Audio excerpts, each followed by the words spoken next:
मेरे रसूल करीम सल्लल्लाहु ताला अलैहि वसल्लम ने फरमाया, जब तुम्हें कोई बुरा ख्वाब आए तो शैतान तुमसे खेल गया। जब तुम कोई बुरा ख्वाब आज देखो तो ये बुखारी मुस्लिम है और 3 नुस्खे हुजूर ने बयान फरमाए। फरमाया तुमने अपनी बाईं जानब मुंह करना है और 3 दफा थूकना है। जरूरी नहीं कि थूक किया है, थू थू ही कर दे। ये नुस्खा बताएं घर जाके, ये नुस्खा आम नहीं, ये मेरे रसूल पाक का बताया हुआ नुस्खा है। और ये वो नुस्खा है कि पहाड़ टूट सकते हैं, दरिया बह सकते हैं, ये बात गलत हो सकती।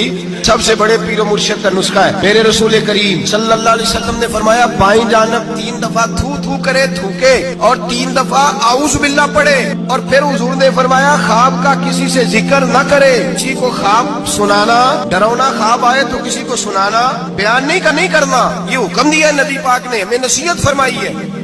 फरमाया उल्टी जानब मुंह करके 3 दफा थूक दे, औज़ बिल्लाह पढ़ दे, किसी को बताए ना, 3 बातों पे अमल करे। अल्लाह के रसूल बयान करते हैं कि उसका ख्वाब उसे